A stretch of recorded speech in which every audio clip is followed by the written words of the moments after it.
बजाय एक जिम्मेदाराना बजट के तौर पर तरतीब दिया गया है। तरक्की का हदफ सिर्फ 3.5% रखा है। दफा के लिए इसमें 1804 अरब, सिविल इंतजामिया के लिए 714 अरब। शोबा पर अगले साल कोई नया टैक्स नहीं लगाया जाएगा। 1 से 16 ग्रेड तक एडहॉक रिलीफ अलाउंस 35% होगा, 17 से 22 तक 30% होगा, 17.5% सरकारी पेंशन में इजाफा किया जा रहा है। 8,500 EOB है वो उसको 10,000 किया जा रहा है। कम उजरत वो जो 25,000 है उसको बढ़ा के 32,000 रुपए किया जा रहा है। एस्टिमेटेड मुआवजा का तखमीना है 9,200 अरब है।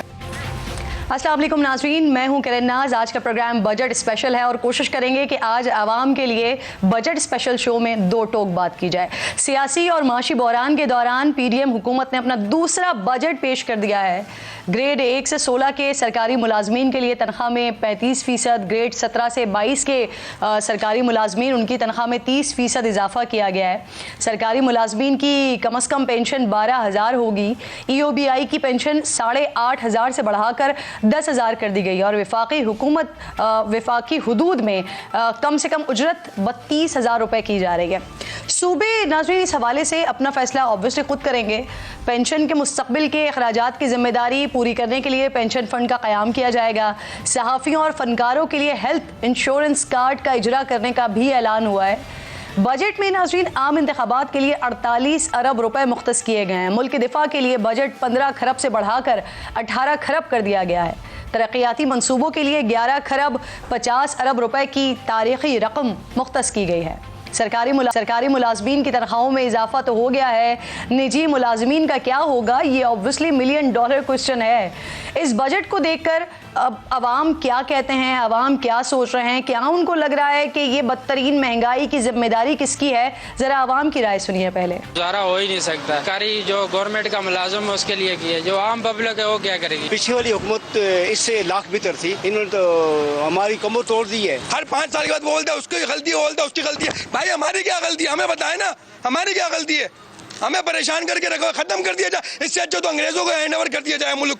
कम से कम जिंदगी इज्जत की जिंदगी, ये कश्मीर बना हुआ है बिल्कुल। रिलीफ तो कभी मिला ही नहीं है आवाम को, तो इस हुकूमत क्या रिलीफ देगी आवाम? बहुत मुश्किल है महंगाई कम हो। इलेक्शन का साल है, ना पैसा इलेक्शन में लगाने को जाए, किसी गरीबों के ऊपर लगा दिया जाए, मेरे ख्याल से जो है ना वो बहुत बेहतर रहेगा। ये सब चोर हैं, एक से लेके एंड तक जितने भी हैं सब चोर हैं। आवाम को कुछ भी नहीं मिलना। आवाम जब ये सब आए अपनी नज़र को खोल के रखें। आवाम को ये नंबर का गोरख धंधा समझ नहीं आता है। आवाम ये देखती है कि उनके फ़ायदे में क्या है, उनको महंगाई में कमी मिल रही है या नहीं मिल रही, लेकिन इस बजट में ऐसा तो कुछ नज़र नहीं आ रहा। और हुकूमत की आंखें खोलने के लिए ऑब्वियसली फिर जो अवामी राय आप लोगों को सुनवाई है यही काफ़ी है।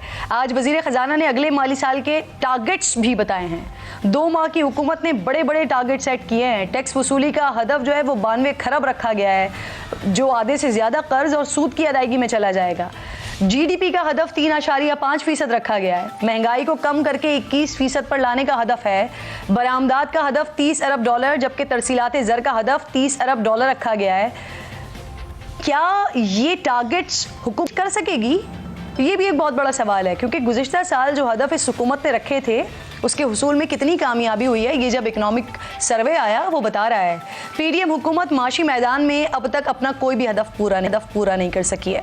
हुकूमत GDP का हदफ हासिल करने में नाकाम हुई है, महंगाई कम करने में फेल हुई है, बरामदात बढ़ाने में फेल हुई है, डॉलर काबू करने में फेल हुई है, तरक्की का हदफ हासिल करने में फेल हुई, टैक्स कलेक्शन का हदफ हासिल करने में फेल हुई है, रेमिटेंस बढ़ाने में फेल। गो ये हुकूमत की कारकर्दगी रिपोर्ट लाल है, पूरी की पूरी लाल है। जिस GDP का हदफ गुज़िश्ता बजट में 5% था वो हासिल करने में हुकूमत फेल हो गई है और GDP 0.3% पर आ गई है, जिसमें सनती शोबा सबसे ज़्यादा मुतासर हुआ है, जिसकी तरक्की की शरह 6.83% थी, वो अब -2.94% पर आ गई है। हालांकि गुज़िश्ता बजट में इसका टारगेट 7.1% था, जो ज़राअत गुज़िश्ता साल 4.27% की सतह पर थी। अब इसकी ग्रोथ महज 1.55% तक सुकड़ गई है। कंस्ट्रक्शन और IT सेक्टर में भी ग्रोथ रेट माइनस पर चला गया है। बरामदात बढ़ाने का हदफ भी पूरा नहीं हुआ है। वज़ीर ख़जाना के एक्सपोर्ट $35 अरब तक पहुंचाने के दावे वो भी पूरे नहीं हुए हैं। $28 अरब की पाकिस्तानी एक्सपोर्ट्स अब $25.4 अरब पर आ गई है। सख्त पाबंदियों से दरामदात के शोबे में कुछ बेहतरी आई है, जो 72 अरब डॉलर से कम होकर 51.2 अरब डॉलर पर आ गई है, जिससे तिजारती खसारे में कमी आई है। लेकिन फिर भी गुज़िश्ता बजट में दरामदात जो 70% तक घटाने का टारगेट था ना, वो पूरा नहीं हुआ है। इसी तरह से अब अगर आप रेमिटेंस देखिए तो 33 अरब डॉलर तक बढ़ाने का गुज़िश्ता बजट का टारगेट भी हुकूमत पूरा नहीं कर सकी है, जो 26 अरब डॉलर से घटकर 22 अरब डॉलर पर है। सरमायाकारी बढ़ाने के हुकूमती दावे ये भी नाकाम हुए हैं। गैर मुल्की सरमायाकारी में 23% कमी हुई है। टैक्स कलेक्शन का हदफ वो भी पूरा नहीं हुआ है।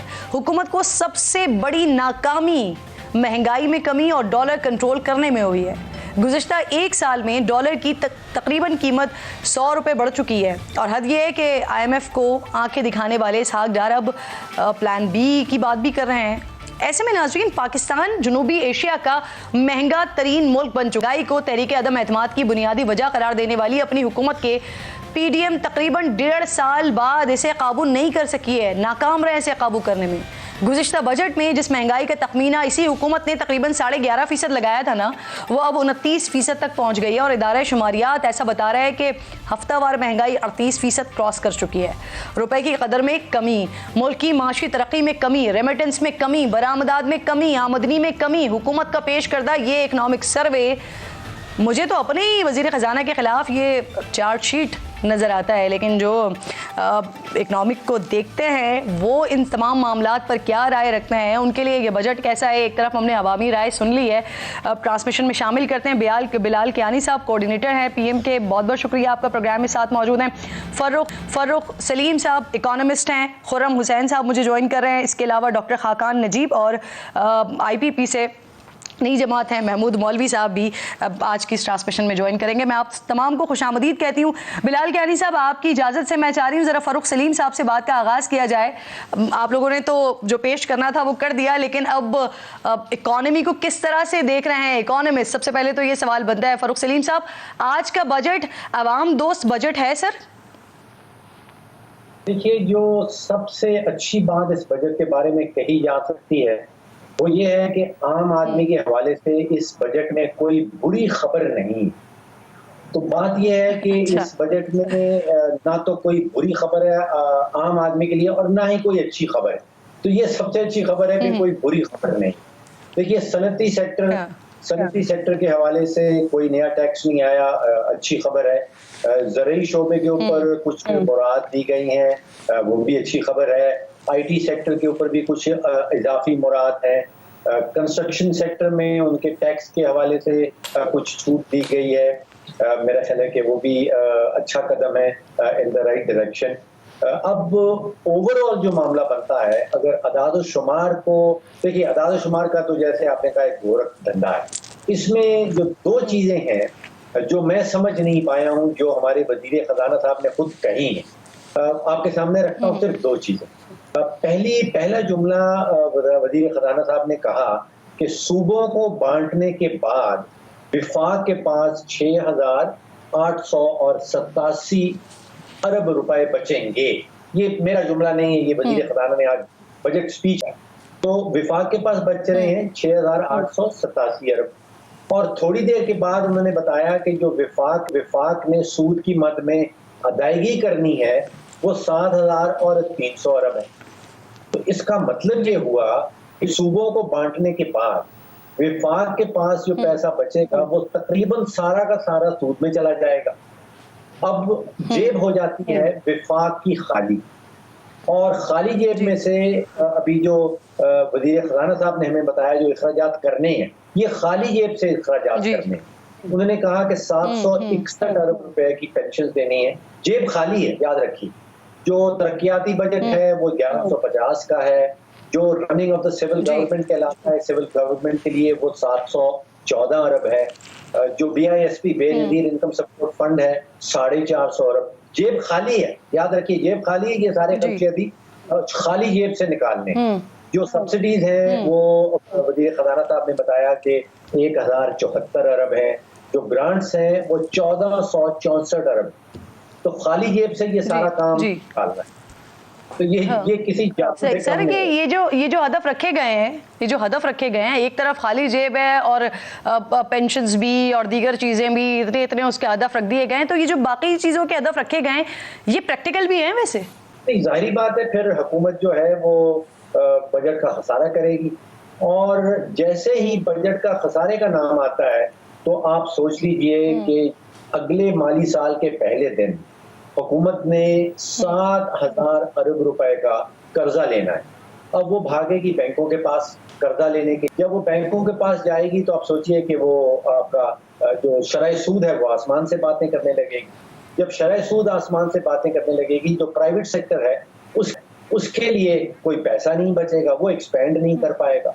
वो एक्सपेंड नहीं कर पाएगा तो आप सोचिए नौकरियां गायब हो जाएंगी, नौकरियां नहीं मिलेंगी। ठीक, पहले जो है उसने 7,000 अरब का बजट का खसारा पूरा करना है। हुकूमत नोट छापेगी, नोट छाप तो फिर रुपए की वैल्यू मिल जाएगी। बिल्कुल। फारूक साहब, मैं दोबारा आपकी तरफ आती हूँ। मैं चाह रही हूँ ज़रा आप ट्रांसमिशन को ना एक अवामी अंदाज में लेके चलें ताकि आवाम को तो समझ आए कि जो आज असेंबली में बजट पेश किया गया है, जो हर साल बजट पेश किया जाता है, इससे आवाम को फ़ायदा क्या होता है और नुकसान क्या होता है। बिलाल साहब, सर अस्सलाम वालेकुम। पहले तो ये कहिए कि ये जो पेंशन के हवाले से और जो सरकारी मुलाजमीन के हवाले से मराहत रख दी गई हैं या सैलरीज़ को इंक्रीज़ किया गया है, तो इसको देखकर ये कहा जा रहा है कि आम तासुर ये मिल रहा है क्योंकि अब महीने के बाद गवर्नमेंट का टर्नओवर पूरा हो रहा है, इलेक्शन की तरफ आप लोगों ने जाना है, तो ये इलेक्शन बजट है और इलेक्शन के बजट के साथ साथ फिर इसको IMF का बजट भी कहा जा रहा है कि IMF से मशरूत है। तो क्या सर IMF से पहले नंबर शेयर किए गए, आदादो शुमार शेयर किए गए, उनकी मंजूरी के साथ फिर ये बजट पेश किया गया है? एम आई राइट? जी, बिस्मिल्लाहिर्रहमानिर्रहीम। आपके 2-3 सवालात हैं जी। तो मैं पहले तो इस बात से आगाज़ करूँगा कि ये हरगिज़ भी इलेक्शन ईयर बजट या जिस तरीके से उसको कहा जाता है या जिस पैराए में इस तरह मेंशन किया जाता है वो नहीं है।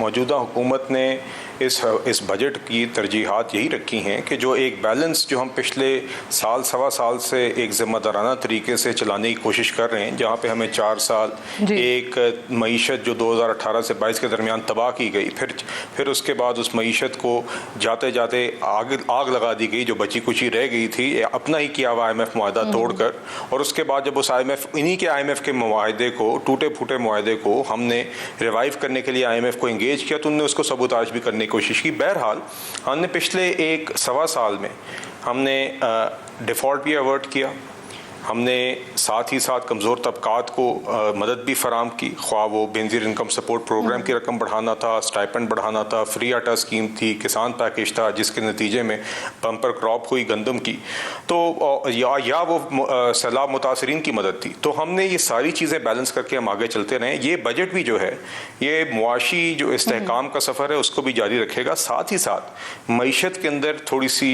अब हमने ग्रोथ भी इंजेक्ट करनी है, हमने रोज़गार फिर से बढ़ानी है, हमने साथ ही साथ जो छोटे कारोबार हैं, जो ज़राअत का शुबा है उसको मजीद मदद देनी है, साथ ही साथ हमने कमज़ोर तबकात को रिलीफ भी देना है। तो देखिए हम यही तरजीहात को लेके आगे चल रहे हैं और सारी चीज़ों को हमने बैलेंस किया है। IMF की कोऑर्डिनेशन से बजट रेडी हुआ है। जी देखिए, IMF के हवाले से आज वज़ीर आज़म साहब ने बहुत वाज़ेह बातें की हैं। जब उन्होंने काबीना से ख़िताब किया था तो वो जो नशर हुआ है जो आपने पूरी आवाम ने भी देखा है, देखिए उसमें उन्होंने बड़ा वाज़ेह तौर पे बताया कि उनकी एक वर्बल जो डिस्कशन हुई थी इनके साथ MD IMF के साथ तफसीली, उसमें कुछ बातें तय हुई थी ज़ुबानी कि ये हम कुछ जो शराइत उनके नज़दीक कुछ रह गई थी वो पूरी कर लें तो स्टाफ लेवल एग्रीमेंट होगी।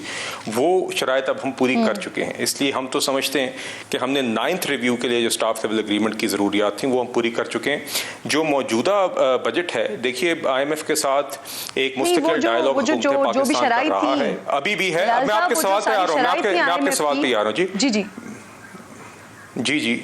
वो शराइत नंबर 1 वो शराइत सारी पूरी की गई हैं। उन शराइत को हमने इस हद तक इंटैक्ट रखा है कि जब पिछले एक माह में पेट्रोल की कीमतों में 20 रुपये कमी की है जिससे आवाम को रिलीफ मिला है, 35 रुपये डीजल की कीमत में कमी की है, हमने तब भी IMF की शराइत साफ नहीं किया, हमने उन शराइत को कायम रखा। मौजूदा बजट के हवाले से मैं आपको सिर्फ इतना बता सकता हूँ कि देखिए हम IMF के साथ बजट के फॉर्मुलेशन के दिनों में भी इंगेज रहे हैं और उनके साथ नंबर शेयर कर लिए गए हैं, मगर क्योंकि मौजूदा डिस्कशन 9th रिव्यू जो हमारा चल रहा है उसकी स्टाफ लेवल एग्रीमेंट के लिए है तो बुनियादी तौर पे उसको क्लोज किया जा रहा है। और देखिए मैं आपको ये ज़रूर कहना चाहूँगा कि ये जो मौजूदा बजट है इसको हरगिज़ भी इलेक्शन ईयर के पैराए में देखा जाना चाहिए। इसको इस तरीके से देखना चाहिए कि इस वक्त जो हमारे हालात हैं, जिन संगीन तरीन हालात में ये मईशत हमें पिछले साल मिली थी, और उसके बाद जो सफ़र तय करके आज हम मुआशी इस्तेहकाम का सफ़र अभी भी हम कंटिन्यू कर रहे हैं।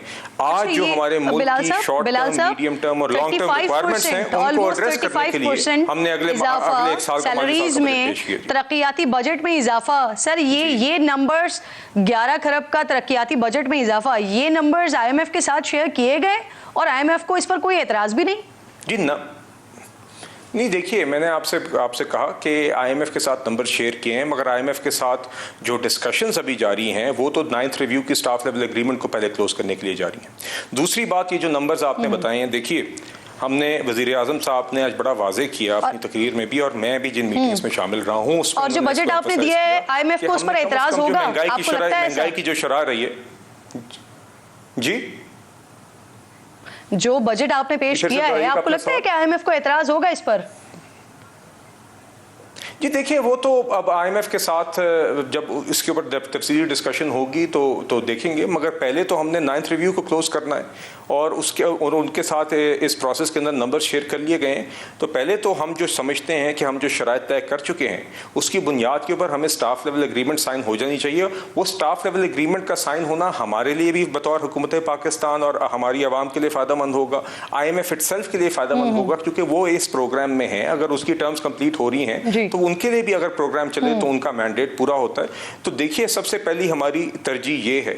और देखिए, दूसरी बात जो मैं आपसे कह रहा था कि वज़ीर आज़म साहब ने ये उनकी प्रायोरिटी थी कि हम ख़ास तौर पे जो हमारे सिविल सर्वेंट 1 से 16 ग्रेड तक हैं उनको हम मैक्सिमम रिलीफ फराम करें, इसलिए उनकी 35% आपने देखा तनख्वाहों में इजाफा हुआ है। साथ ही साथ जो आपके पेंशनर्स हैं उनकी 17.5% पेंशन में इजाफा हुआ है। बिल्कुल ठीक। खुर्रम हुसैन साहब भी साथ मौजूद हैं। फ़ारूक सलीम साहब ने तो बात के आगाज़ में कह दिया कि कोई बुरी खबर नहीं है आवाम के लिए, तो यही आवाम के लिए अच्छी खबर है। तो फ़ारूक सलीम साहब, खुर्रम हुसैन साहब, आप जैसे माहिरीन सर आवाम को ये नंबर्स के गोरख धंधे से निकाल करना ये बता सकते हैं कि उनके लिए अच्छा क्या है और बुरा क्या है। तो सर आपको कुछ आवाम के लिए इस बजट में मिला है? फारूक साहब, खुर्रम साहब। अवाम के लिए तो सिर्फ आई थिंक जो सैलरी इंक्रीसेस अनाउंस की गई हैं और मिनिमम वेज को जो 30,000 रुपए पे ले गए हैं, इनका डायरेक्ट इम्पैक्ट होएगा अवाम पे, अस्यूमिंग ऑफ कोर्स कि प्राइवेट सेक्टर जो है वो फॉलो करे गवर्नमेंट को और वो भी इसी हिसाब की सैलरी इंक्रीसेस अनाउंस करें अपने मुलाजमीन के लिए। लेकिन आई थिंक जिस किस्म की सूरत हाल अभी पाई जा रही है हमारी मईशत में, तो प्राइवेट सेक्टर के लोग तो अपने सैलरीड एम्प्लॉइज़ को यही बताएंगे कि हमारे तो हालात नहीं है। एक तो डेट सर्विसिंग, इंटरेस्ट रेट्स की वजह से डेट सर्विसिंग में हमारे पैसे जा रहे हैं, ऊपर से टैक्सेस लग रहे हैं, तीसरी तरफ से डिवैल्यूएशन की वजह से कॉस्ट ऑफ बिजनेस इंक्रीज कर रही है, चौथी वजह से बिकॉज महंगाई की वजह से लोग खरीदारी इतनी नहीं हो रही, तो बिजनेस चल भी नहीं रही, सेल्स भी साथ साथ गिर रही हैं। तो I don't think they will be in a position कि वो भी आगे किसी किस्म की इंक्रीसेस दे सकें, गवर्नमेंट ने जैसे दे दी हैं।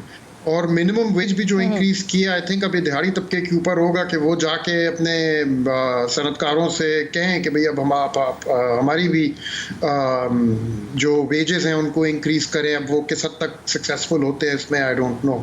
इसके अलावा कोई सच मुझे खास अवाम के लिए the good news is, as Farooq साहब सेड, कि there is no bad news, right. अवाम के लिए मैं बात कर रहा हूँ, there is plenty of bad news otherwise. लेकिन आपका सवाल अवाम की तरफ है, तो अवाम के ऊपर कोई बोझ सर ये इंपॉर्टेंट बात कर रहे हैं। मैंने आपसे इसमें बैड न्यूज़ क्या है, ये सारी बैड न्यूज़ भी मैंने आपसे पूछनी है, लेकिन उससे पहले ये ज़रा क्लियर कीजिएगा सर, ये पाकिस्तान में कितने % होंगे जो ये 30 और 35% का फ़ायदा हासिल कर सकेंगे सरकारी मुलाजमीन? Sir I don't know, I don't have that number, sorry. सही। फारूक साहब आप मदद कर सकते हैं, थोड़ी सी बता सकते हैं कितने % मुलाजमीन होंगे सर सरकारी? जो अभी तक द वे आई अंडरस्टैंड है कि ये सिर्फ इस्लामाबाद में जो रहने वाले लोग हैं, जो हुकूमती मुलाजमीन हैं, कोई 5 लाख के करीब ऐसे मुलाजमीन हैं जिनको आप हुकूमती मुलाजमीन कह सकेंगे।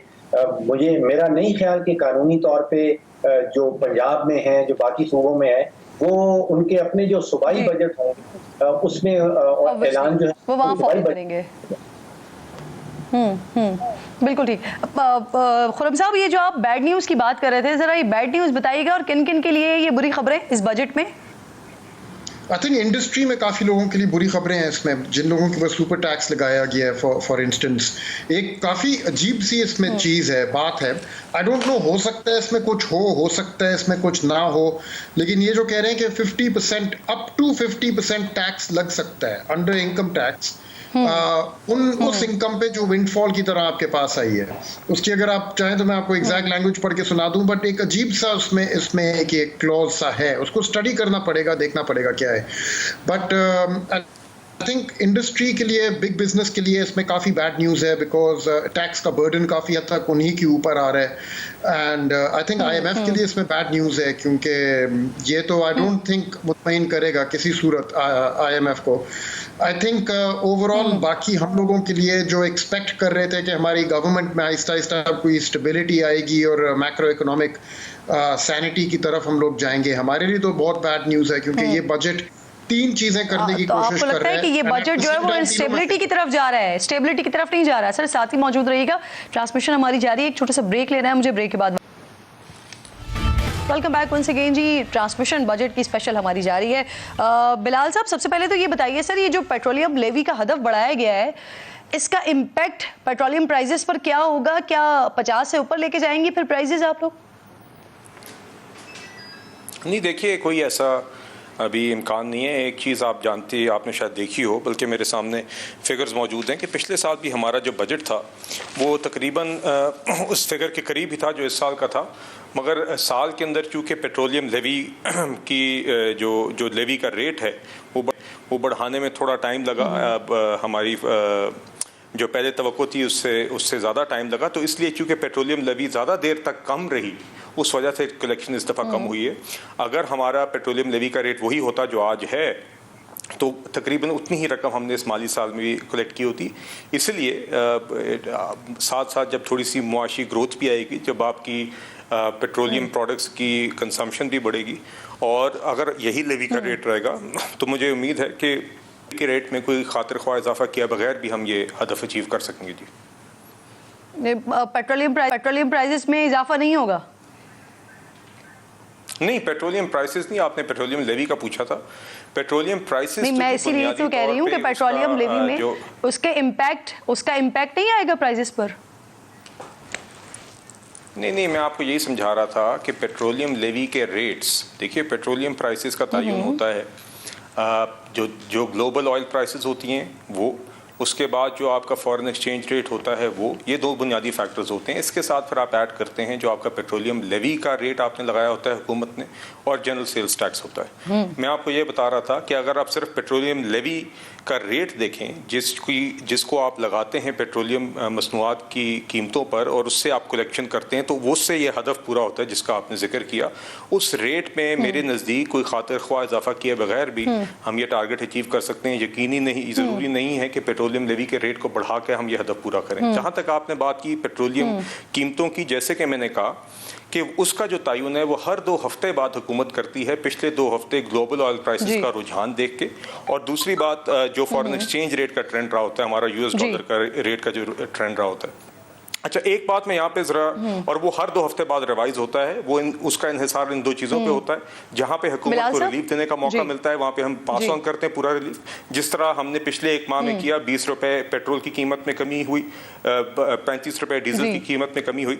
दूसरी बात मैं ये ज़रूर कहना चाहूँगा, क्योंकि बात हो रही थी कि आवाम को डायरेक्टली रिलीफ क्या दिया जा रहा है, तो उसमें एक तो तनख्वाहों की बात हुई, पेंशन की बात हुई, मगर इसमें यह भी आप ज़रूर देखिए कि देखें जो बेनज़ीर इनकम सपोर्ट प्रोग्राम है, जो आपके सबसे मुस्तहिक घरानों को एक बाकायदा हाउस होल्ड सर्वे से के तहत जिन लोगों की शनाख्त हुई भी है पाकिस्तानियों की, उनको ये मदद फराम की जाती है। उनके स्टाइपेंड में मौजूदा माली साल में ना सिर्फ 25% इजाफा हुआ, बल्कि जो ओवरऑल बजट था उसका, वो मौजूदा साल में भी 360 अरब से बढ़ाकर 400 अरब कर दिया गया था, और 408 अरब हुआ था। अब जो अगला माली साल है, इसमें ये बजट बढ़ा के 450 अरब कर दिया गया। साथ ही साथ जो खाने की बिलाल साहब मुझे बताइए जो हमारे इकोनॉमिस्ट हैं जी जी, ये हमारे इकोनॉमिस्ट हैं, एक बड़ा वैलिड पॉइंट रेस कर रहे हैं सर, इस पर ज़रा जवाब दीजिएगा। ये जो आप लोगों ने बड़े बड़े टारगेट्स रखे हैं, इसका जो आधा है वो चला जाएगा सूद की मद में, इनकम का आधा, जो बाकी है वो सूबों को चला जाएगा। तो सर फिर ये आप टारगेट कैसे मीट करेंगे जो रेवेन्यू आपने रखा है उससे? नहीं, देखिए, दो बातें हैं। सबसे पहले तो ये टारगेट्स रियलिस्टिक हैं। अगर हमने अनरियलिस्टिक टारगेट्स करने होते सर पिछले साल भी यही कहा था, लेकिन एक में भी कामयाब नहीं हुए। नहीं, देखिए, मगर आप उसमें दो चीज़ें मद्देनज़र रखें पिछले साल की जब आप बात करती हैं। एक तो कि हमारे मुआशी हालात क्या रहे हैं, और साथ ही साथ इन मुश्किल हालात के अंदर जो फ्लड की आफत आई, सैलाब की आफत आई, उससे हमारा सारा अफेक्ट हुआ। मुल्क में 30 अरब डॉलर के करीब का नुकसान हुआ है, जानी नुकसान हुआ। आपने देखा कि किस तरह उससे हमारा क्रॉप डैमेज हुई, उससे हमारी इकोनॉमिक एक्टिविटी डैमेज हुई। हमें किस तरह हुकूमती वसाइल लोगों की मदद के लिए हमने 100 अरब रुपए के करीब खर्च किए। तो देखिए, ये बहुत बड़ा फैक्टर था। मौजूदा साल में अगर हमने अनरियलिस्टिक टारगेट्स करने होते तो हमें इससे एक बहुत कम इंटरेस्ट का एक्सपेंस दिखाते। दूसरी जो बात की है, जो मेरे ख्याल से फ़ारूक साहब शायद कर रहे थे, मैं इस बात से इत्तफाक करता हूँ कि हमारे लिए मीडियम टर्म और लॉन्ग टर्म में ये बात सस्टेनेबल नहीं है कि हमारी टैक्स की आमदन इतनी कम हो कि वो इंटरेस्ट एक्सपेंस से भी कम है। मौजूदा हालात ऐसे हैं, हम अभी डेफिसिट, फिस्कल डेफिसिट्स रन कर रहे हैं। हमने इस साल भी अगर आप देखें तो पहले 9 माह में माली साल के या 10 माह में हमारे जो fiscal deficit as a percentage of GDP है वो 4.9% से कम होकर 4.6% हुआ है। हम अभी भी फिस्कल डेफिसिट्स रन कर रहे हैं। हम आइडियली इससे छोटे फिस्कल डेफिसिट्स आगे चाहते हैं, मगर ये मरलावार जो तामीर का सिलसिला वो होगा। यकीनन हमारी जो टैक्स टू GDP रेशियो है जो भी 8.5% है। सर, ये जो आपने टारगेट रखे हैं, 2 महीने के बाद आपकी हुकूमत के इख्तिताम का वक्त हो रहा है, उसके बाद दिगरा हुकूमत के लिए मुश्किल हो जाएगी। सर, वो इन टारगेट्स को कैसे मीट करेंगे? मैं आती हूँ दोबारा आपकी तरफ कि दो बाकी जो पैनलिस्ट हैं, जरा उनका कमेंट शामिल कर लूँ। पहले फारूक साहब। जी सर, मुझे इजाजत दीजिएगा, मैं जरा फारूक साहब से बात करके आती हूँ। फारूक साहब, ये वजीर आजम साहब भी दावा कर रहे हैं, वजीर खजाना भी दावा कर रहे हैं, बात ये की जा रही है कि इस बार भी जो मुसीबतें हैं, जो परेशानियां हैं, जो जिस तरह का बजट है, उसकी सारी की सारी इकोनॉमी का बुरा हाल सिर्फ और सिर्फ उसकी एक वजह है, ये जो पॉलिटिकल सिचुएशन है, और उसकी एक वजह है जो कि इमरान खान है।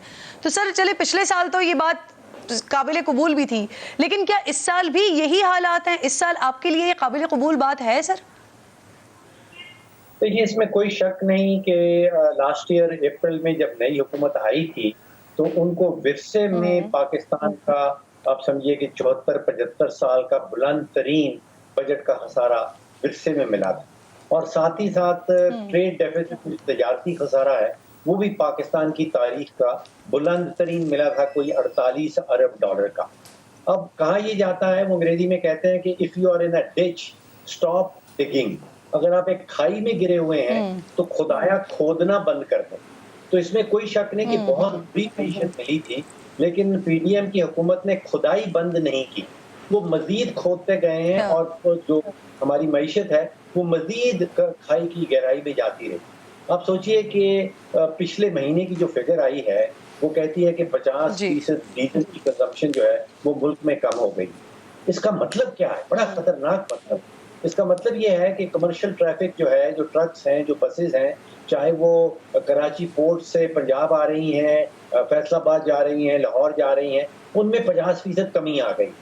या जो कमर्शियल ट्रैफिक है, जो फार्म से मार्केट तक ट्रक्स आते हैं, बसेस जाती हैं, उनमें 50% कमी आ गई है। एक और इशारिया जो है, जो बड़ा खौफनाक है, वो ये है कि बिजली की प्रोडक्शन 23% कम हो गई। अब आप अंदाजा कीजिए कि अगर बिजली की प्रोडक्शन 23% कम हो गई है तो इसका मतलब है कि मईशत का पहिया जो है वो बड़ी तेजी से स्लो डाउन हो रहा है। तो ये बड़े खतरनाक और खौफनाक इशारे।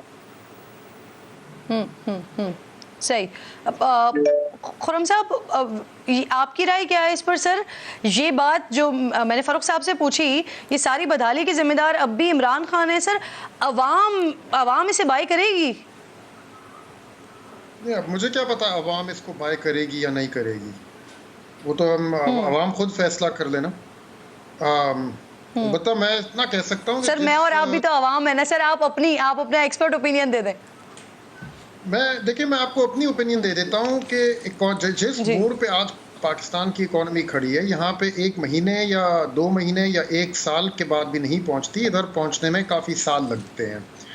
अब अफसोस की बात यह है कि पाकिस्तान में माहौल इतना ज़्यादा पोलराइज हुआ है और इतना ज़्यादा इमोशनल हुआ हुआ है कि इधर फैक्चुअल बात करना ऑब्जेक्टिव तरीके से मुश्किल हो गया, क्योंकि हर कोई आपके ऊपर गालियों की बरसात कर देता है अगर आप उसको वो बात ना बताएं जो वो सुनना चाहता हो। लेकिन अगर कोई सुनने में इंटरेस्टेड है तो डेफिनेटली इस मोड़ पे पहुंचाने में इमरान खान साहब की 80% जिम्मेदारी है, ठीक है।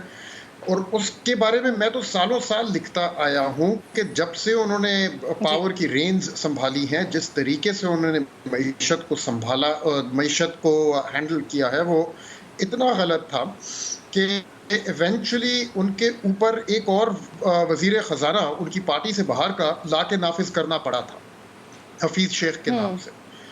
और उन्होंने ला के फिर फाइनली जब इकोनॉमिक मैनेजमेंट खान साहब और खान साहब की पार्टी वालों के हाथों से निकाल ली, बिल्कुल मुकम्मल निकाल ली। और उन दिनों में उनके पार्टी वाले शोर मचाया करते थे कि ये हफीज शेख हमारी सुनता नहीं है, हमसे मिलता तक नहीं है, हम उससे मिलने जाते हैं, ये हमें दफ्तर के अंदर भी नहीं आने देता। वो ये शोर मचाया करते थे। उन दिनों में थोड़ी बहुत स्टेबलाइजेशन वगैरह होनी शुरू हुई थी और पाकिस्तान ने 1 या 2 IMF प्रोग्राम के रिव्यू सक्सेसफुली पास कर लिए थे। अफसोस की बात ये थी कि जब कोविड आया है तो वो प्रोग्राम सस्पेंड हो गया। और ये अफसोस लिया क्योंकि उस प्रोग्राम की वजह से थोड़ी बहुत जो सैनिटी आई हुई थी पाकिस्तान की इकोनॉमिक मैनेजमेंट में वो हट गई एकदम से। और उसके बाद जो खान साहब ने ग्रोथ एक्सेलरेटर के ऊपर पांव रख के एक बोरोइंग बिंज के जरिए ग्रोथ जो इकोनॉमी में एक आर्टिफिशियल किस्म की ग्रोथ पैदा की है, उसका नतीजा आज हम भुगत रहे हैं इस महंगाई और इस नियर डिफॉल्ट लाइक सिचुएशन की शक्ल में। तो ये सब कुछ की शुरुआत तो होती है मार्च 2021 में, जब हफीज शेख साहब IMF से एग्रीमेंट करके वापस आ गए थे पाकिस्तान। और उस एग्रीमेंट के तहत IMF ने अपने पैसे भी रिलीज कर दिए। पाकिस्तान ने $1 अरब का बॉन्ड भी जाके फ्लोट कर दिया फाइनेंशियल मार्केट्स में। और जैसे ही ये सारे पैसे आ गए तो खान साहब मुकर गए। उन्होंने हफीज शेख साहब को निकाल के शौकत तरीन साहब को लगाया और शौकत तरीन साहब ने शुरू में कह दिया कि हम इस प्रोग्राम को नहीं मानते, हम इसको रीनेगोशिएट करेंगे। वहां से ये कहानी खुर्रम साहब, आपने एक बड़ी इंटरेस्टिंग बात की है सर। पिछली हुकूमत में, खान साहब से पहले वाली हुकूमत में तो हम डॉलर के आर्टिफिशियल रेट की बात सुनते रहे, लेकिन आज आप कह रहे हैं जो 6.2 और 6.3 का GDP ग्रोथ दिखाया गया था इमरान खान साहब की हुकूमत में, ये आप कह रहे हैं कि आर्टिफिशियल नंबर थे। 100% आर्टिफिशियल था। This was engineered by number 1। देखिए, कोविड के बाद जो बाहर से पाकिस्तान में डॉलर्स आए हैं, they were larger than the amount of dollars Pakistan received after 9/11. Covid boom जो पाकिस्तान में पैदा किया गया था, इन अ सेंस उसके पीछे जो रिसोर्सेज प्रोवाइड की गई थी वो 9/11 से ज्यादा बड़ी थी। नंबर 2, जिस तरह से इंटरेस्ट रेट्स को जिस तेजी से गिराया गया है, हमारी तारीख में कभी इतनी तेजी से नहीं गिरे। अब ग्रांटेड कि ठीक है कोविड के दिन थे, पूरी दुनिया में हो रहा था, वो सब सही है बात। सर आपने बड़ी इंपॉर्टेंट, बड़ी इंटरेस्टिंग बात की है, लेकिन अब क्वेश्चन यहाँ पर यह है कि जब वजीर खजाना ने स्पीच की और जब कल इक्तिसादी सर्वे दिया तो फिर उसमें उन्होंने वो GDP ग्रोथ रेट था वो क्यों नहीं बताया, वही 6.2 और 6.3 की उन्होंने क्यों बात की? इसी क्वेश्चन को लेकर आगे बढ़ेंगे एक छोटे से ब्रेक के बाद। एक बार फिर आपको खुशामदीद कहती हूँ। ट्रांसमिशन में मुझे खाकान नजीब साहब भी एक्सपर्ट हैं, ज्वाइन कर चुके हैं। बहुत शुक्रिया आपके वक्त का। खाकान साहब, बिलाल कियानी साहब ने क्योंकि जाना है तो मैं चाह रही हूँ कि ज़रा लास्ट में उनके कमेंट्स पहले शामिल कर लें, फिर उसके बाद आपकी तरफ आते हैं डिटेल गुफ्तगू के लिए। बिलाल साहब, ये जो बात कर रहे हैं खुर्रम साहब, आर्टिफिशियल नंबर्स दिखाए गए GDP ग्रोथ के, तो जब उनकी तरफ से आर्टिफिशियल नंबर्स दिखाए गए तो आप लोगों ने असल नंबर्स क्यों नहीं दिखाए? आपने भी वही नंबर्स क्यों बताए, 6.1 और 6.2?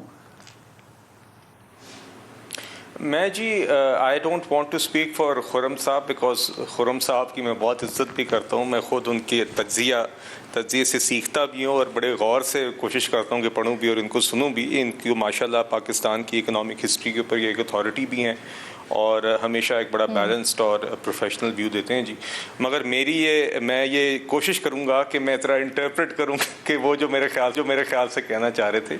वो ये था कि ऑफिशियली तो फिगर 6.1% ही है जो उस माली साल का था 22 का, मगर वो आर्टिफिशियल इस लिहाज से था कि वो एक जिसे आप कहते हैं ऑर्गेनिक इकोनॉमिक ग्रोथ या एक हकीकी जिस तरह आप कहें कि इंडस्ट्रियल इकोनॉमिक ग्रोथ या एग्रीकल्चरल ग्रोथ से नहीं आया था, वो मसनूई तौर पे कंजम्पशन लेड एक ग्रोथ थी जिसमें IMF के साथ अपना किए हुए मुआहदे की शराइत तोड़कर खसारे बढ़ाकर एक consumption led import led growth थी जिसका हकीकी मुआशी तरक्की से कोई ताल्लुक था। तो वही चीज़ जो इमरान खान साहब ये जो बात करके गए हैं वो ये ऑर्गेनिक अगर नहीं था तो सर ये तो आपके पॉलिटिकल मूव्स के लिए भी ये बड़ी अच्छी बात थी, तो आप लोगों ने तो कभी इसका तस्करा भी नहीं किया। नहीं, आप क्या बात कर रही हैं? हम क्या कह रहे हैं? हमने कहा है जी 4 साल इन सर लोगों ने वैसे खसारा बढ़ाकर तरक्की कैसे हो जाती है या हो कैसे गई? आपने कहा ना खसारा बढ़ाकर नंबर शो कराए गए। बात ये नहीं है। नहीं देखिए, इन्होंने 4 साल PTI की हुकूमत ने 4 साल मुस्तकिल रिकॉर्ड खसारे किए। 4 साल जो इनके खसारे थे वो 2022 तक मुल्क की तारीख के 4 सबसे बड़े खसारे थे। मुल्क की 4 साल की तारीख के अंदर 4 साल में 97% पाकिस्तान का कर्जा बढ़ा है, तकरीबन दुगना हुआ है। और इनके पास दिखाने के लिए फिर भी पर कैपिटा इनकम ज्यादा थी, GDP ज्यादा थी सर पिछले साल से, सर महंगाई भी कम थी पिछले साल से। नहीं देखिए 2000 माली साल 2020 में मुल्क की तारीख में 1952 के बाद पहली दफा नेगेटिव GDP ग्रोथ हुई थी। इनके पहले माली साल में मुल्क की तारीख में पहली दफा नेगेटिव टैक्स ग्रोथ हुई थी, जिसका मतलब यह था कि टैक्स की जो वसूली थी वो पिछले साल से कम थी। 2 करोड़ से जायद लोग गुर्बत की लकीर के नीचे इनके वक्त में धकेले गए। 60 लाख से जायद लोग बेरोजगार किए गए। इन लोगों ने ना सिर्फ ये टारगेट्स और नंबर्स के बियॉन्ड जो इन्होंने इन्वेस्टर सेंटिमेंट, बिजनेस सेंटिमेंट तबाह की, नैब को हथियार बना के जिस तरह इन्होंने कारोबारियों को यहाँ से भगाया, जिस तरह इन्होंने ब्यूरोक्रेसी की पेन डाउन स्ट्राइक की, जिस तरह इन्होंने निजाम के ऊपर से एतमाद उठाया, वो आज तक हम मरम्मत कर रहे हैं। 6 महीने के अंदर अंदर मामलात को सेटल डाउन कर देंगे, लेकिन आज हम 1.5 साल पर बैठे हुए हैं और आज भी जब हम बजट डिस्कस कर रहे हैं तो उसमें खसारा है। आज आप देखिए बिलाल कियानी साहब प्रोग्राम में साथ मौजूद थे। एक छोटा सा ब्रेक ले रही हूँ, ब्रेक के बाद एक्सपर्ट साथ मौजूद है, बजट पर डिस्कशन जारी है। वेलकम बैक वंस अगेन जी। आज बजट की स्पेशल ट्रांसमिशन में आवाम के लिए 2 टोक बात कर रहे हैं। यहाँ पर मुल्क कोई भी हो, हुकूमत किसी की भी हो, सियासत कैसे भी करते हो, नज़रिया कुछ भी रखते हो, लेकिन मकसद एक ही होता है, अपनी कौम की तरक्की, अपने मुल्क को आगे से आगे ले जाना। लेकिन मुझे अफसोस के साथ ये कहना पड़ता है कि पाकिस्तान में ऐसा बिल्कुल भी नहीं है। यहाँ रियासत से ज़्यादा सियासत को तरजीह दी जाती है। यहाँ मकसद माशी तरक्की से ज़्यादा मुखालिफिन को नीचा दिखाना होता है। भारतीय वज़ीर आज़म नरेंद्र मोदी गुजरात का कसाई है, मुसलमानों का कातिल है, हिटलर है, फाशिस्ट है, लेकिन अपनी कौम के लिए न मोहसिन है। अपने इक़्तिदार के 9 बरसों में उसने भारतीयों की ज़िंदगी बदल डाली है। फ़ीकस आमदनी में 100% इजाफा कर दिया है। भारत को 5वीं बड़ी मईशत बना दिया है। बांग्लादेश जिसने हमारे वतन से जन्म लिया है, आज उसी को देख लीजिए। बंगाल की वज़ीर आज़म हसीना वाजिद की पाकिस्तान दुश्मनी किसी से ढकी छुपी तो है नहीं। बांग्लादेश में पाकिस्तान से मोहब्बत करने वालों पर हर तरह का जुल्म किया जाता है, लेकिन हसीना वाजिद अपने मुल्क से मुखलिस हैं। उनकी हुकूमत ने बजट में अगले 17 बरसों की मनसूबाबंदी की है। स्मार्ट बांग्लादेश की थीम के साथ पेश किए गए बजट में साल 2041 में फी कस आमदनी को $12,000 से भी ऊपर ले जाने का हदफ रखा गया है। पड़ोसियों की बढ़ती हुई मईशत के दरमियान पाकिस्तान कहाँ खड़ा है? हमारी पोजीशन क्या है? मौजूदा हुकूमत के 1 साल में पाकिस्तान की पोजीशन मजबूत हुई है या कमज़ोर हुई है? मैं कुछ आदाद शुमार रखने चाहती हूँ आपके सामने। इस वक्त पाकिस्तान की जो माशी तरक्की की शरह है, जनूबी एशिया में शायद हम सबसे नीचे हैं। भारत, बांग्लादेश और यहाँ तक कि गुज़िश्ता बरस दिवालिया होने वाला श्रीलंका, ये भी हमें पीछे छोड़ चुका है। गुज़िश्ता बरस पाकिस्तान की मईशत भारत और बांग्लादेश से पीछे थी, लेकिन इसकी रफ्तार तेज़ थी। 6% से ज़ायद तरक्की की रफ्तार के बाइस उसे जनूबी एशिया में उभरती हुई मईशत करार दिया जा रहा था। आज पाकिस्तान की माशी तरक्की गिरकर 0.3% पर आ गई है, लेकिन महंगाई के मैदान में हमारी रफ्तार बहुत तेज़ रही है। महंगाई की शरह 29% से भी ज़ायद रिकॉर्ड की गई है। महंगाई बढ़ी तो पाकिस्तानियों की ऑब्वियसली क़ुव्वत ख़रीद भी बढ़नी चाहिए थी, लेकिन इसमें कमी वाक़ई हुई है। फ़ीकस आमदनी कम होकर $1568 पर आ गई है। अगर इसके मुकाबले में भारत के आदाद शुमार पर नज़र डालती हूँ तो वहाँ माशी तरक्की की शरह 7.2% और फ़ीकस आमदनी $2600 रही है। बांग्लादेश की माशी तरक्की की शरह 0.03% और फीकस आमदनी $2700 से जायद रही है। अप्रैल 2022 में दिवालिया होने वाले श्रीलंका की मईशत ने भी हमारे मुकाबले में तरक्की ज्यादा की है। इसकी शरह नमू 2% रहने का इम्कान है। IMF तो 3% की पेशगोई कर रहा है। अगर इन ममालिक की आमदन का मुकाबला किया जाए तो यहाँ भी पाकिस्तान बहुत पीछे है।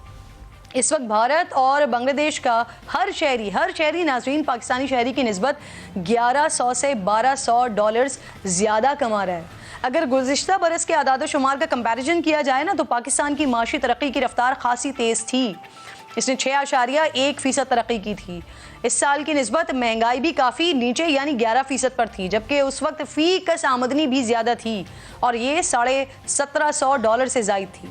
इस दौरान भारत की माशी शरह नमू 9.1 रिकॉर्ड की गई थी फीसद।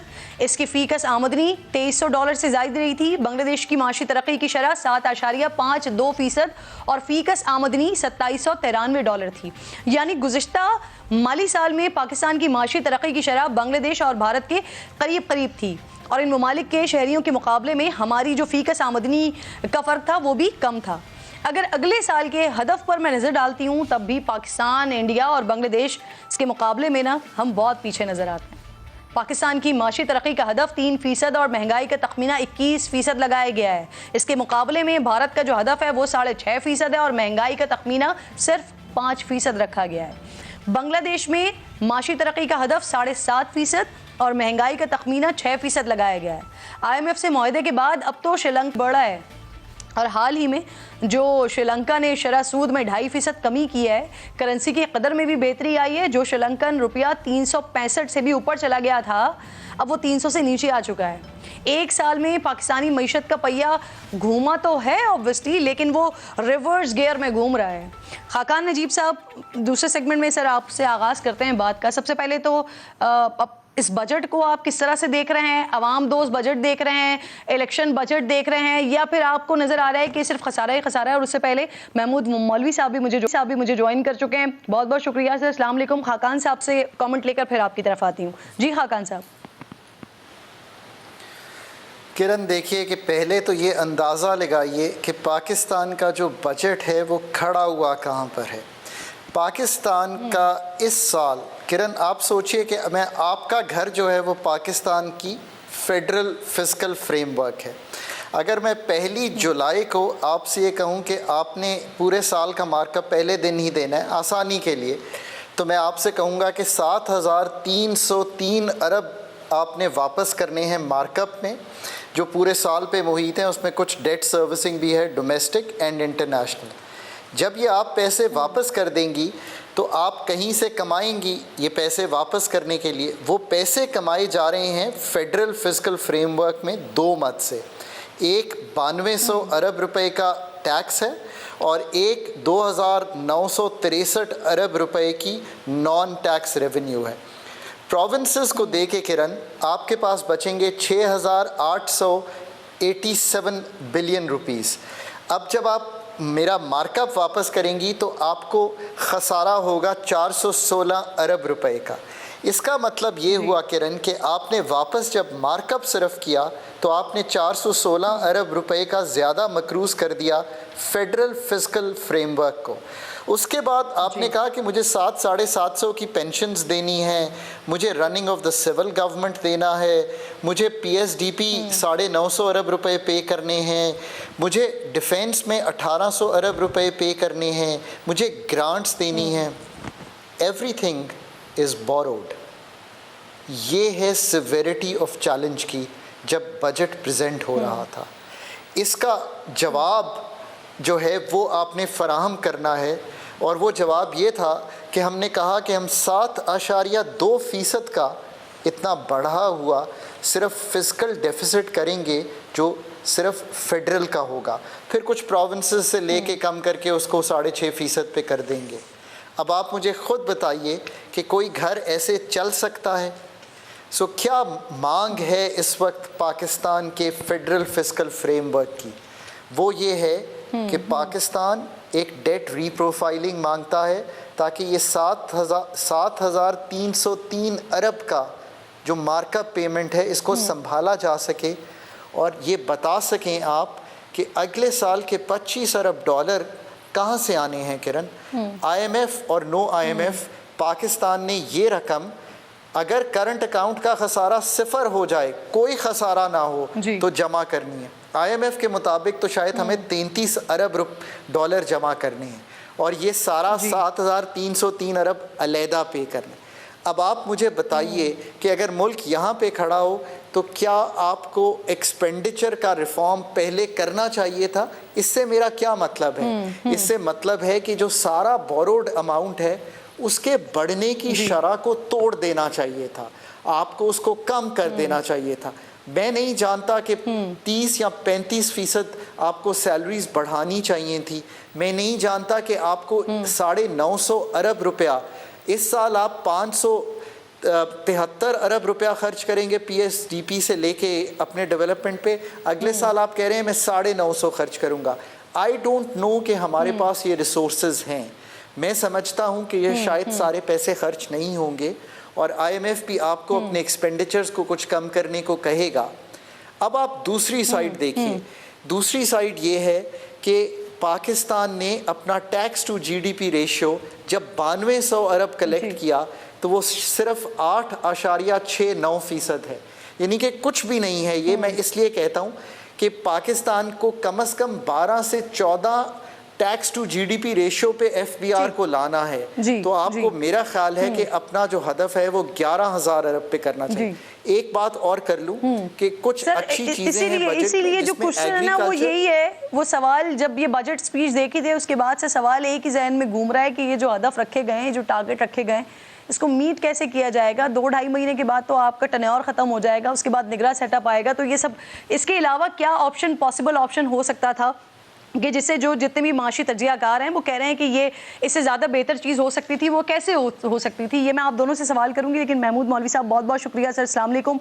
सबसे पहले तो सर ये बताइए कि हुकूमत ने जो बजट पेश किया है किस तरह से देख रहे हैं आप? आपको ये कहीं से भी अवाम दोस्त बजट लग रहा है या आप समझते हैं कि ये इलेक्शन बजट है? सर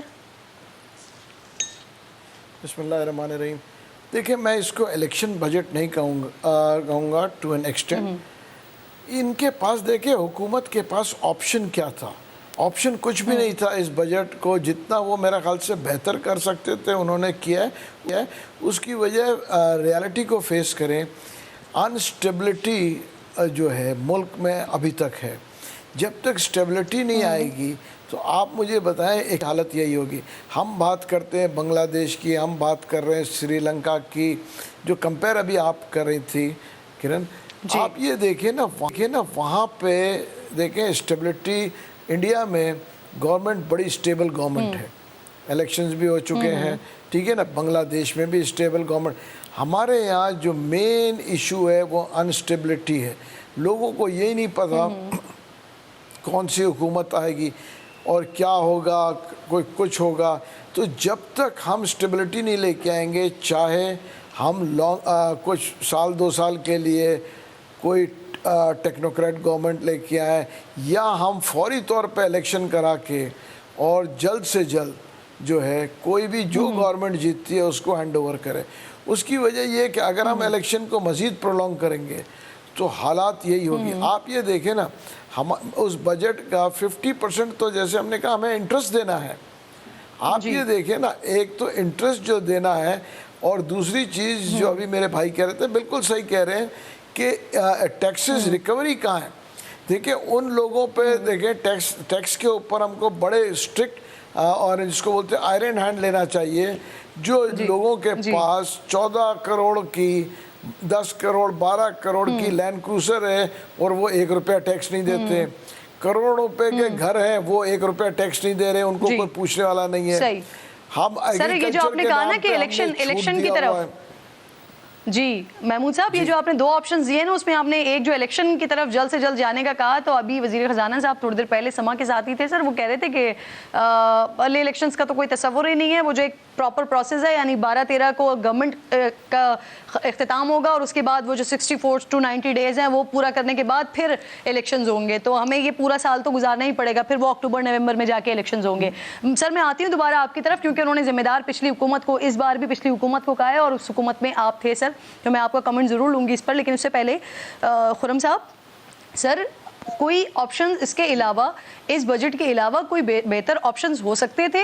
ये जितना रिलीव तरक्याती फंड्स की तरफ गए या जो गवर्नमेंट एम्प्लॉयज़ हैं उनके जो 35% तक इंक्रीज़ की तरफ गए, अगर ये ना करते तो ये जो बजट खसारा, और फिर एक ये सवाल हो रहा है कि जो टारगेट है इसको मीट कैसे करेंगे, इसमें कोई कमी पेशी हो सकती थी सर, और टारगेट मीट किए जा सकते थे सर? किरण देखिए, ऑप्शंस तो बहुत है, लेकिन अगर आप पूछें कि इनमें से कोई अच्छी ऑप्शन थी तो the answer is no. Pakistan has no good options right now, that's as clear as that. अभी जो ऑप्शंस थी कि या तो आप एक बिल्कुल IMF की लकीर के ऊपर चलते हुए एक बजट बना लें, जिसका बेसिकली मतलब था कि अवाम के ऊपर मजीद और महंगाई के बॉम्ब्स अभी फेंकने पड़ेंगे, या फिर आप बिल्कुल आपको नज़रअंदाज करके एक अवामी रिलीफ बजट बना दें, वो भी एक ऑप्शन थी। और फिर एक तरक्याती बजट आप बना देती हैं कि सारे पैसे जो हैं वो डेवलपमेंट बजट में डाल के उधर से आप कर दें। इन लोगों ने जो करने की कोशिश, वो ग्रोथ पैदा कर दे, यानी कि मुझे लग रहा है इन्होंने जो चीज़ करने की कोशिश की है वो किसी किस्म का दरमियाना रास्ता ढूंढ रहा है इधर, या ढूंढने की कोशिश की है, और नतीजा उसमें ये निकला है कि जहाँ पे आप सब कुछ करना चाह रहे हैं, आप बेसिकली कुछ नहीं करते, आप एंड अप करते हैं जहाँ पे आपसे कुछ नहीं होता। तो ना ये एक ऐसा अवामी रिलीफ बजट है, ना ये बजट IMF को मुतमईन करेगा, ना ये तरक्याती बजट है। ये अब इसके अलावा ऑप्शन क्या थी कि या आप अपनी क्लियर कट चॉइस कर लेते हैं कि भाई हम लोग इस डायरेक्शन में लेके जाएंगे सब कुछ को, लेकिन आई थिंक गिवन के 8 हफ्तों के अंदर इनकी मुद्दत खत्म होनी है, गिवन के उसके बाद इलेक्शन आनी है और फिर इन्होंने जाके वोटर्स को भी अपनी शक्ल दिखानी होगी, उनसे वोट मांगना होगा, तो ये इनसे नहीं किया जा रहा था वो फैसले जो IMF इनसे डिमांड कर रहा था। लेकिन दूसरी डायरेक्शन में भी बिल्कुल नहीं जाया जा रहा था प्योर रिलीफ देने का या प्योर तरक्की देने का, क्योंकि कुछ हद तक अभी तक वो कह रहे थे कि उम्मीद है कि भाई IMF के साथ जाएंगे, कोई दरमियाना रास्ता निकाला और रिजल्ट इसके कहीं खास पहुंचे नहीं है। ये एक इररेलेवेंट सा बजट है इन माय ओपिनियन। अनपॉपुलर फैसले भी ऑब्वियसली नहीं किए जा सकते थे और कोई पॉपुलर फैसले भी नहीं लिए जा सकते थे, क्योंकि दोनों तरफ से, एक तरफ कुआं है, एक तरफ खाई है, एक तरफ IMF है, एक तरफ आपने इलेक्शन की तरफ जाना है। खाकान साहब, सर ये कहिएगा, ये जो पिछले बजट में महंगाई का तखमीना था ये था 11.5% का, लेकिन जो हुकूमत ने आदाद शुमार दिए फिर ये होगा 21%, और दीगर सोर्सेज जो हैं उनके मुताबिक महंगाई तकरीबन 38% तक गई है। इस वक्त महंगाई की हकीकी असल शरह है क्या? नए माली साल तक कहाँ तक जा सकती है ये? क्योंकि ये अभी भी हुकूमत कह रही है कि 21% का अंदाज़ा लगाया गया है, क्या ये अंदाज़ा दुरुस्त है 21% का?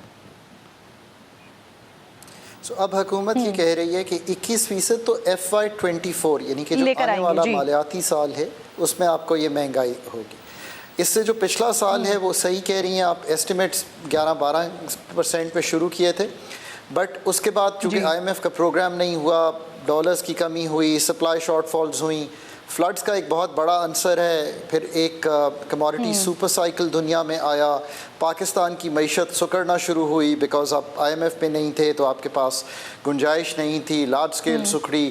पाकिस्तान में की जो लोग हैं उनकी एक इन्फ्लेशनरी एक्सपेक्टेशन बिल्ड होती है, और जब ये इन्फ्लेशनरी एक्सपेक्टेशन बिल्ड होती है तो किरण आज लोग सामान नहीं बेचते कि कल और बेहतर कीमत मिलेगी। उस इन्फ्लेशनरी एक्सपेक्टेशन के बिल्ड होने से आई थिंक ऑफिशियली जब ख़त्म करेंगे तो महंगाई 30% के करीब, जिसको हम हेडलाइन इन्फ्लेशन कहते हैं, पर किरण जो सबसे ज़्यादा तशवीशनाक वो है फूड इन्फ्लेशन। 40% की फूड इन्फ्लेशन एवरेज अगर चलेगी मुल्क में, और याद रखिए कि ये सबसे तल्ख होती है लो इनकम अर्नर्स के लिए और मिडिल इनकम अर्नर्स के लिए, इसलिए कि उनका 70 से 80% बजट जो है वो इन चीज़ों पर जाता है। मेरा और किसी ऐसे इंसान का जिसकी इनकम्स अच्छी हैं वो शायद 20, 25, 30% अपने बजट का, कॉस्ट ऑफ लिविंग का इस चीज़ पे खर्च करता है। तो obviously this has been, you know, this has hurt.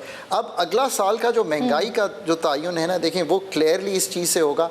IMF का प्रोग्राम अभी 9th रिव्यू कंप्लीट हो जाए, हुकूमत is making a sincere effort, Allah करे जी के हो जाए कुछ। जो इस वक्त का बजट है वो बहुत एक्सपेंशनरी नहीं है, ये one should be clear, it is not over expansionary, but having said that इसमें शायद फ़ंड आपसे कुछ करेक्शंस मांगेगा।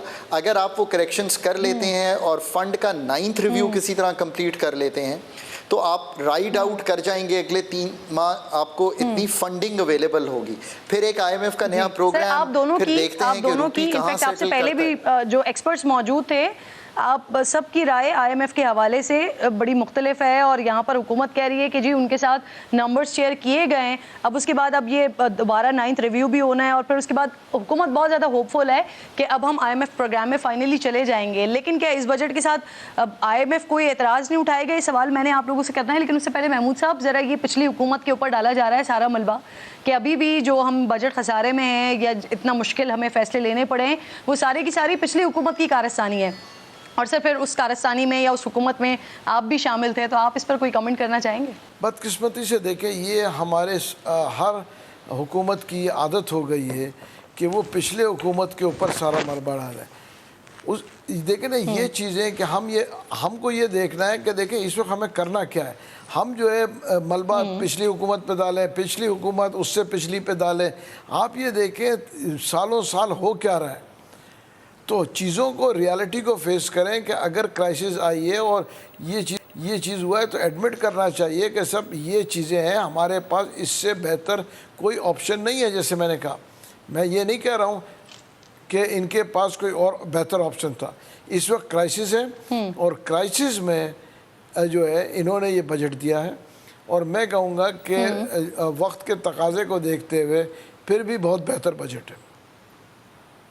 सही सर, हुकूमत कह रही है कि बजट इलेक्शन को नहीं बल्कि ज़मीनी हक़ाइक़ को सामने रख कर दिया है और IMF की शराइत भी मान ली हैं।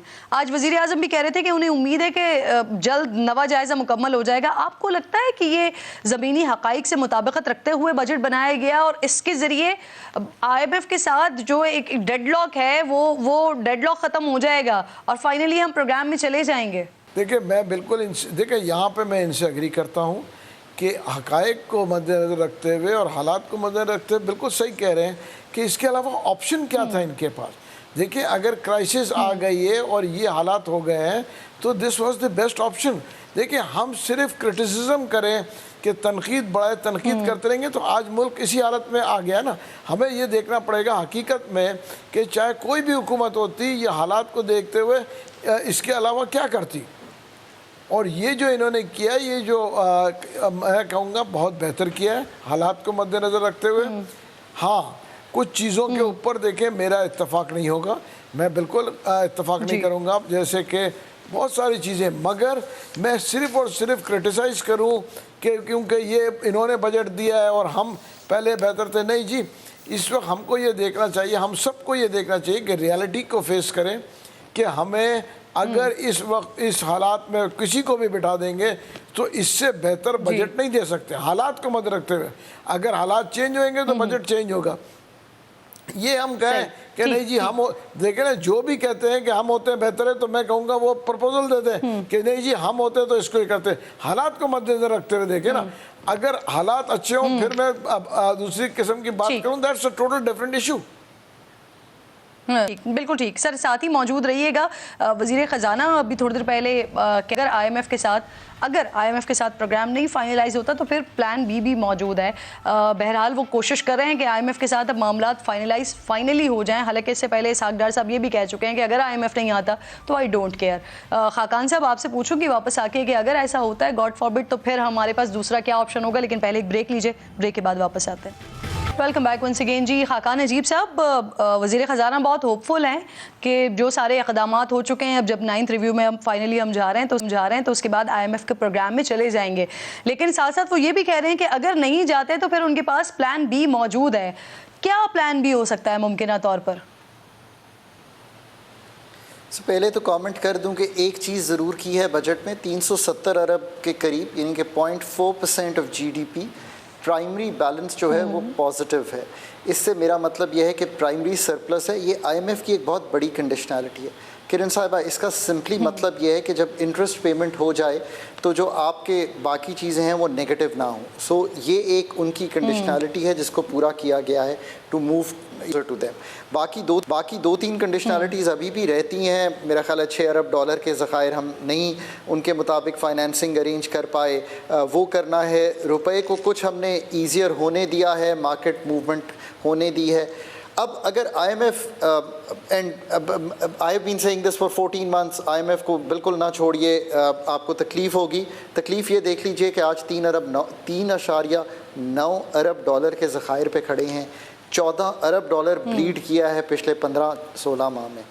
अब आप मुझसे पूछ रही हैं कि क्या करना है। जो हम 3 नवंबर से कर रहे हैं वो क्या है?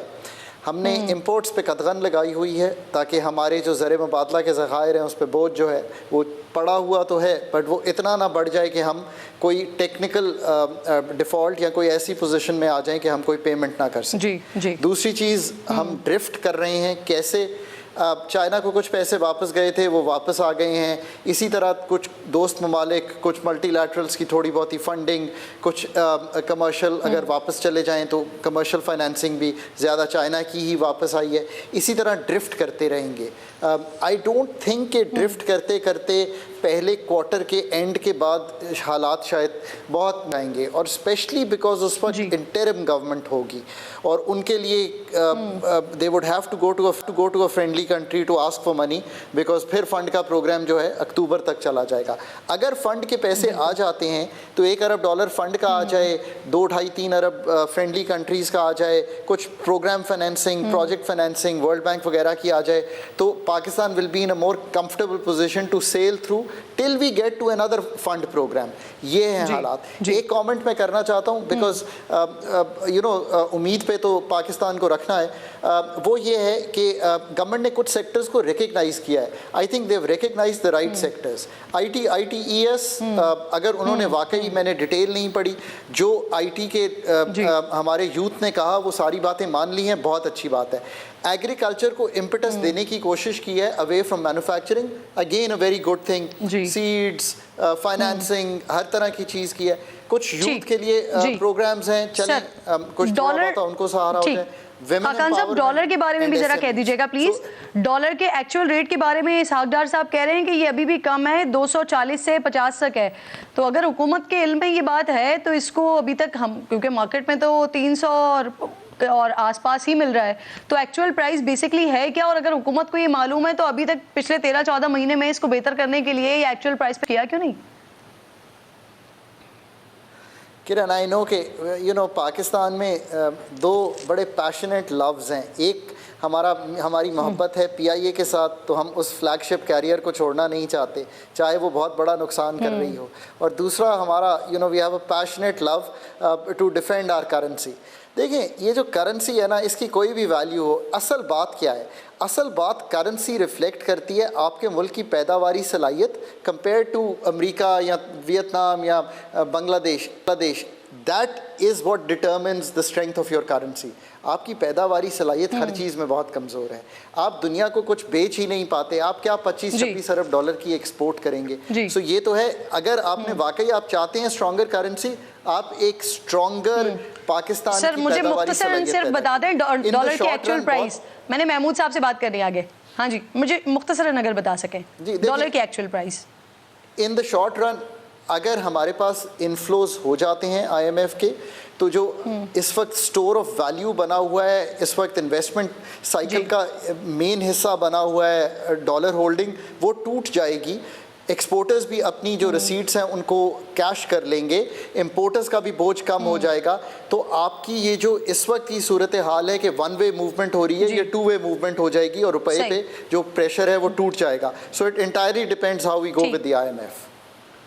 ओके ओके महमूद साहब, सर आपकी मौजूदगी का फ़ायदा उठाते हुए मैं ज़रा बजट के साथ साथ कुछ पॉलिटिकल बात भी आपसे करना चाह रही हूँ। सर ये बहुत डिस्टॉर्शन आ रही है। सर जहांगीर तरीन साहब के साथ राब्ते में परवेज़ खटक साहब के हवाले से ख़बरें आ रही हैं, तो इसकी ज़रा तस्दीक कीजिएगा, क्योंकि आपने मेरे प्रोग्राम में कहा था कि उनके साथ 30 से 40 MPAs हैं। तो क्या सर वो आपकी पार्टी में शामिल होने जा रहे हैं, और उनके अलावा कौन से रहनुमा हैं जो साथ आ रहे हैं आपके? देखिए, इसमें बहुत से रहनुमा हैं जो कि आना चाहेंगे। एक जिसको प्लेटफॉर्म बन गया है और प्लेटफॉर्म बना रहे हैं, जिसको मैं अभी प्रोसेस में है कि वो लोग जो कि PTI को छोड़ चुके हैं 9 मई के वाक़े के बाद, उसमें ये वो लोग हैं जिन्होंने ये जो है तय कर लिया कि हम उस पार्टी और उस आई वुड से सिस्टम के साथ नहीं रह सकते जो फौज के खिलाफ है। लेकिन सर परवेज़ खटक ने पार्टी नहीं छोड़ी अभी तक। नहीं, पार्टी नहीं छोड़ी, मगर एक चीज़ उन्होंने कहा कि मैंने ओहदे छोड़ दिए। देखिए, अगर आदमी ओहदे छोड़ देता है ना, तो टेक्निकली वो पार्टी छोड़ ही चुका है ना। अगर मैं देखें ना, वही वाली बात है कि मैं ओहदे क्यों छोड़ रहा हूँ। अगर मैं उन चीज़ों से इत्तेफाक करता तो मैं ओहदे नहीं छोड़ता ना। देखिए ना, उन्होंने भी इसको ये इत्तेफाक किया कि 9 मई का वाक़या, जो भी पॉलिसी जिन्होंने एडवाइस किया चेयरमैन को, वो गलत था। इसमें तो दो राय नहीं। अब तो मेरे ख्याल से बड़ी तो सर क्या ये इत्तलात जो आ रही हैं ये दुरुस्त हैं कि परवेज़ खटक की जहांगीर तरीन साहब के साथ राब्ता भी हो गया है और आने वाले दिनों में कोई मुलाकात भी लाइन अप है? देखिए, मैं कहूँगा कि इसमें जहांगीर तरीन साहब है, अलीम खान साहब हैं, क्योंकि उस जहांगीर तरीन साहब जो है मेरे ख्याल से एक आध दिन में कुछ दिन के लिए अब मुल्क से बाहर जा रहे हैं इलाज के सिलसिले में, जो उनका ज़ाती कोई इश्यूज़ हैं। मगर अलीम खान साहब हैं, दूसरे लोग हैं, और खटक साहब जो है बड़े पुराने और मंजे हुए सियासतदान हैं। वो वही फ़ैसला करेंगे जो कि मुल्क और आवाम के मफाद में हो। उनको वो ईगो का इशू नहीं है तो कि जी मुल्क की तबाही हो जाए, आवाम का सत्यानाश हो जाए, लेकिन मैं अपने उसके ऊपर तो सर क्या ये कह सकते हैं कि आइंदा आने वाले दिनों में वो आप लोगों के साथ आकर खड़े होंगे? देखिए, मैं उम्मीद तो कर सकता हूँ, मगर मैं कुछ हतमी नहीं कर सकता, क्योंकि मेरी खटक साहब से जो आखिरी बात हुई थी वो 3 दिन पहले थी, ठीक है ना। तो मेरी उसके बाद कोई बात नहीं हुई, मगर वो 3 दिन पहले भी जब बात हुई वो बड़े क्लियर थे कि वो मुल्क के मफाद में हमेशा डिसीजन लेंगे, और वो आर्मी के बिल्कुल साथ हैं, और वो एंटी आर्मी और एंटी इस्टेब्लिशमेंट वो जाना नहीं चाह रहे, क्योंकि उनको ये पता है कि मुल्क को उस नहज पे पहुंचाने के बाद एक इकनॉमी की हालात ये है। दूसरे, अगर हम अपने ही फौज के एंटी चले जाएं तो दुश्मन को हम बिल्कुल क्लियर रास्ता दे देंगे। तो बदकिस्मती ये है ना कि कुछ लोग हैं जी, जी सर, कल जो लॉन्चिंग हुई है बड़ी ज़बरदस्त लॉन्चिंग हुई है सर कल की। बड़े नाम नज़र आए यहाँ पर। लेकिन सर एक बड़ी अजीब सी चीज़ हुई जो फिर सोशल मीडिया के ऊपर बड़ी रही। फवाद चौधरी साहब, जिनके बारे में ये पता चला कि वो जो स्टेज पर नशस्तें थी उसमें फवाद चौधरी साहब की भी चेयर थी, लेकिन वो वहाँ पर आकर नहीं बैठे, वो आखिरी नशस्त पर जाकर बैठे। और फिर कुछ जिस तरह के विजुअल्स आए, जिस तरह की पिक्चर्स सामने आई, चेहरा छुपा कर बैठे हुए हैं, ऐसे दिखा रहे हैं कि जैसे बहुत परेशान हैं। इसकी क्या वजह थी सर? क्या उनसे वजह पूछी गई है? देखिए, मैं आपको बता दूं, असल में फवाद चौधरी साहब थोड़े लेट आए और उनकी सीट के ऊपर ऑलरेडी कोई साहब बैठ चुके थे। ऑब्वियसली वहाँ से पॉलिटिशियन मतलब सब बैठे हुए थे, और ये मुनासिब बात नहीं थी कि किसी को उठाया जाए, क्योंकि ये तहजीब के दायरे में नहीं है। वो लोग बैठ चुके थे तो वो आके साइड पे बैठ गए, ठीक है ना। तो ये इसको हम नेगेटिव ना दें कि भाई देखें ना, एक आदमी अगर मैं आता हूँ देर से और कोई सीट पे बैठ गया है तो मैं ये बदतमीज़ी समझता हूँ, और वो भी अगर उम्र में ज़्यादा हो कि मैं उनसे कहूँगा जी उठो ये मेरी सीट है, तो फिर अगर वो किसी को उठाते तो फिर मीडिया कहता कि देखें जी वहाँ पे झगड़ा हो गया, तो उन्होंने आके साइड पे बैठ लिया। अब साइड पे बैठने के बाद उनकी 2-3 विजुअल्स हैं जो वो सर पकड़ के बैठे हैं। देखिए हमें चीज़ों को पॉजिटिव लेना चाहिए। जो जितने लोग आए थे वो अपने खुशी से आए थे, किसी को गन पॉइंट पे कोई भी नहीं आया था। और देखें ये हम जो है इस वक्त ऐलान कर रहे थे, कोई ज्वाइनिंग नहीं करवा रहे थे कि जी जो आया वो ज्वाइन कर गया।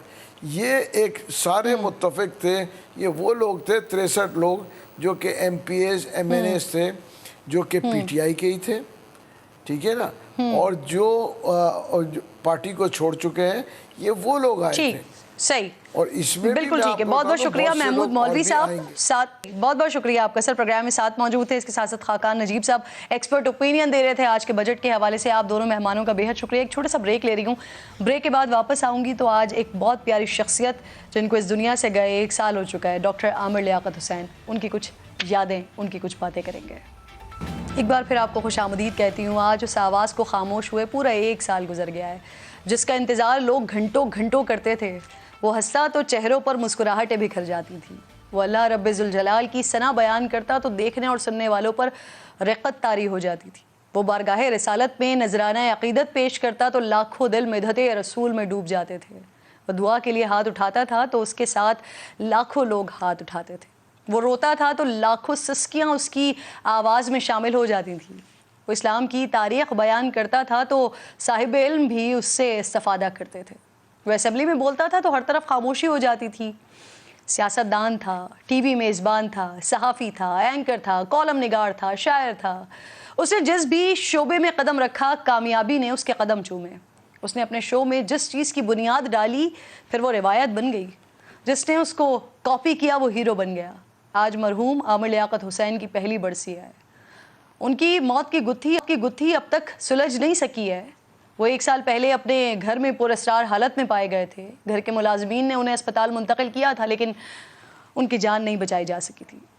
आमिर लियाकत के बच्चे और साबिका अहलिया बुशरा इकबाल उनकी मौत का जिम्मेदार तीसरी अहलिया दानिया शाह को करार देते हैं, और उन्होंने दानिया शाह के खिलाफ कत्ल का मुकदमा भी दर्ज करवा रखा है।